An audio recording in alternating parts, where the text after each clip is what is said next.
Sakon, une grue de lancement et des segments de béton préfabriqués se sont effondrés sur la route Rama 2 tôt lundi matin, causant la mort de 4 personnes et blessant 10 autres. L'effondrement a eu lieu à 4h13 sur le côté sortant de la route Rama 2, au niveau du chantier de construction de la section Ekaché, Banfao de l'autoroute interurbaine 82, M82, dans le Tambon-Kok-Krabu. Selon les premiers rapports, 4 ouvriers du chantier sont décédés et 10 autres ont été blessés. Un contremaître a indiqué que plusieurs ouvriers sont tombés lorsque les segments de béton se sont effondrés. Au total, 25 travailleurs ont été secourus sur le site. Effondrement mortel de la grue sur la route Rama 2. Le gouverneur de Sakon, Narini Ramewon, a exhorté les automobilistes à emprunter des itinéraires de détour en raison de l'importante congestion dans la zone. Nous allons accélérer le déblaiement du site pour rétablir rapidement la circulation sur la route Rama 2, a déclaré M. Nari. Effondrement mortel de la grue sur la route Rama 2. Les voies rapides de la route Rama 2 ont été complètement fermées, tandis que certaines voies secondaires restent ouvertes des deux côtés.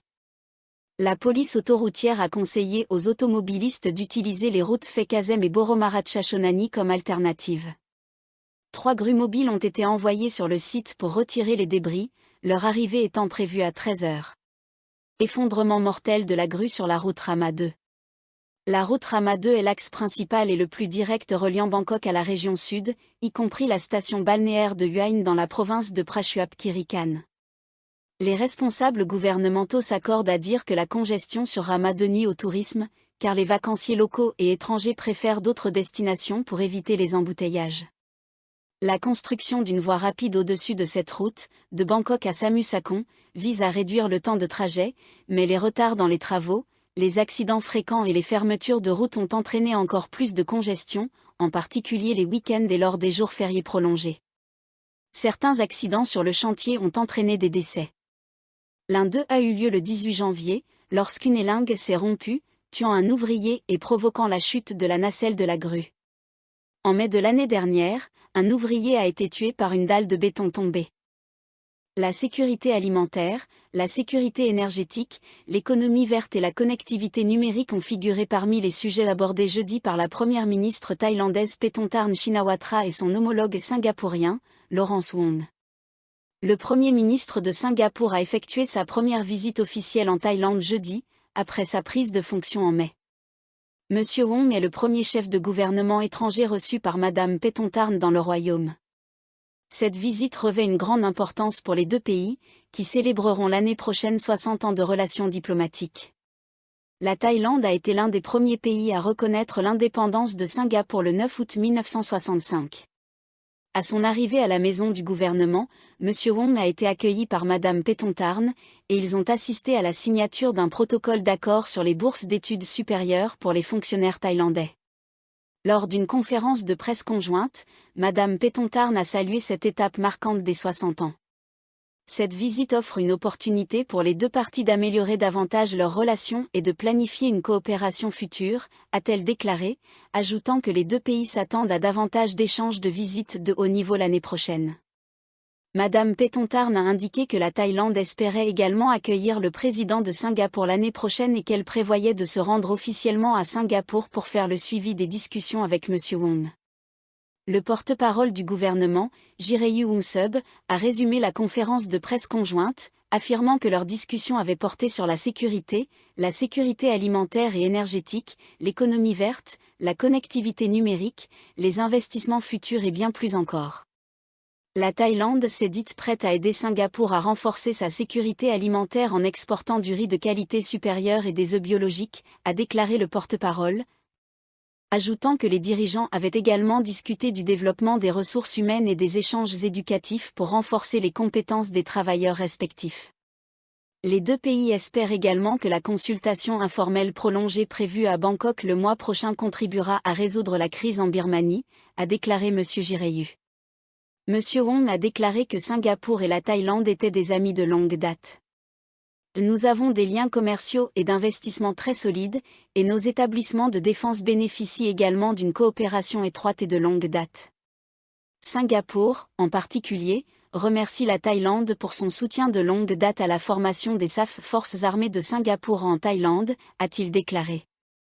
Nous sommes tous deux des pionniers dans la finance numérique. Nous avons mis en place la liaison Phnom Penh en 2021, ce qui a été le premier système mondial de paiement transfrontalier instantané. Nous avons également lancé la première liaison de certificats de dépôt en ASEAN entre nos bourses, permettant ainsi aux actions d'être échangées sur les deux marchés boursiers. Et cela représente également une première en Asie du Sud-Est, a-t-il déclaré. Les deux pays visent à renforcer cette connectivité étroite pour élargir les domaines de coopération, a ajouté M. Wong. Un domaine est l'économie verte. Nous souhaitons travailler avec la Thaïlande sur les crédits carbone. La Thaïlande, en particulier, augmente sa production d'énergie verte, y compris l'hydrogène et les biocarburants. Nous pouvons donc travailler sur un accord de mise en œuvre concernant la collaboration sur les crédits carbone, ce qui ouvrirait de nouvelles opportunités pour nos entreprises, a-t-il expliqué. Un autre domaine est la sécurité alimentaire, dont il avait déjà discuté avec Madame Paetongtarn en octobre lors du sommet de l'ASEAN au Laos, a rappelé M. Wong. La Première ministre m'a tenu informé de ses priorités en matière de sécurité alimentaire. Cela est également important pour Singapour, car nous importons la majorité de ce que nous consommons, et nous cherchons constamment à améliorer notre sécurité alimentaire. Je suis donc ravi que les deux parties soient convenues de se réunir et de discuter des moyens de renforcer notre collaboration dans ce domaine, a-t-il affirmé. Je remercie la Thaïlande pour le travail acharné qu'elle a accompli en tant que présidente de l'accord-cadre sur l'économie numérique de l'ASEAN, qui approfondira l'intégration de l'économie numérique pour l'ASEAN, et Singapour soutient pleinement le leadership de la Thaïlande dans ce domaine. La construction du pont Rama X traversant le fleuve Chao Phraya est achevée. Le gouverneur de l'autorité des autoroutes de Thaïlande, EXAT, Surachate Laophulsuc, a annoncé que Sa Majesté le Roi présidera la cérémonie d'inauguration le 14 décembre de cette année. Monsieur Surachate a déclaré que le pont, officiellement nommé Safantot Samarachan par décret royal, devrait être ouvert à la circulation d'ici la fin décembre ou au plus tard début janvier. Ce nouveau pont à Oban fait partie d'une route surélevée de 18,7 km reliant l'autoroute Rama 3 Dao Canon à la ceinture périphérique ouest de Bangkok. Il se connecte également au système d'autoroute Chalum Mahanakon et Sira. D'une longueur de 780 mètres, le pont traverse le Chao Phraya du district de Raburana, sur la rive de Thonburi, au district de Yanawa, du côté de Bangkok. Il est parallèle au pont Rama 9. Selon M. Surachate, le pont possède une travée centrale de 450 mètres et 8 voies de circulation, ce qui en fait le plus large du pays. Il est conçu pour résister aux tremblements de terre et à des tempêtes atteignant une vitesse maximale de 270 km/h. Le pont est prévu pour accueillir jusqu'à 150 000 véhicules par jour. M. Surachate a également souligné que le design du pont rend hommage à Sa Majesté le Roi. Il inclut des sculptures de Naga dorées sur 4 piliers, symbolisant l'année de naissance du roi, ainsi qu'un motif de fleurs étoilées jaunes, l'arbre associé au roi Rama X, sur les barrières du pont. Une célébration en l'honneur de Sa Majesté le Roi aura lieu le 14 décembre, juste après la cérémonie d'ouverture.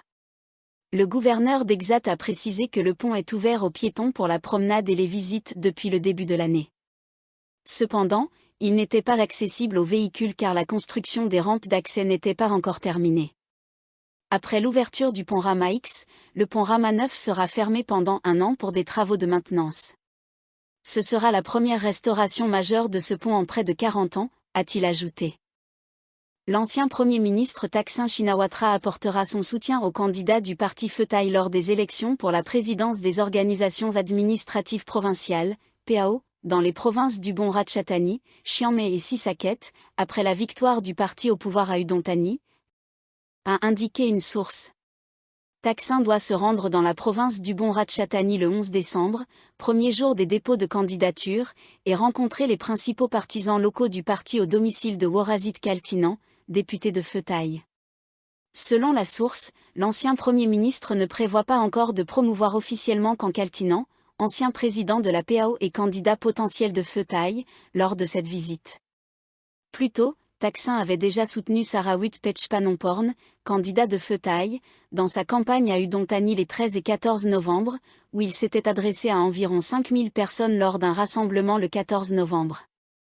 D'après les résultats non officiels, M. Sarawit a remporté l'élection du 24 novembre avec 327 487 voix, devançant Canisorn Curiran, du Parti du Peuple, PP, qui a obtenu 268 675 voix. La source a également indiqué que Taksin se rendrait à Chiamé le 23 décembre pour soutenir le candidat de Feutaï en lice pour la présidence de la PAO dans cette province. Plus tard dans le mois, il visitera Sissaket pour aider un autre candidat de Feutaï à faire campagne. Taksin sera accompagné par des figures clés de Feutaï, tandis que sa fille, la première ministre Pétontarn Shinawatra, évitera ces événements afin de prévenir toute accusation d'abus de pouvoir, selon la source. Praser Jantararuanton, une personnalité influente de Feutaï, a déclaré jeudi que le parti au pouvoir était en bonne position pour remporter les prochaines élections de la PAO, ajoutant que la victoire à Udontani avait renforcé la confiance du parti. Interrogé sur les chances de succès de Feutaï à Chiamé, où le parti avait perdu face au Move Forward Party, MFP, lors des élections générales de l'an dernier, M. Praser a affirmé que le parti devait simplement maintenir sa base électorale. Les élections des présidences des PAO à l'échelle nationale auront lieu en février, et le parti Feutaï prévoit de présenter des candidats dans plusieurs provinces, a-t-il déclaré. M. Praser a ajouté que la victoire à Udontani avait galvanisé le parti et accru sa popularité. Selon la commission électorale, EC, les élections pour remplacer les présidents des PAO actuels, dont le mandat prendra fin le 19 décembre, se tiendront le 1er février, et le dépôt des candidatures sera ouvert du 23 au 27 décembre. Environ 29 provinces sont exemptées de cette élection de février.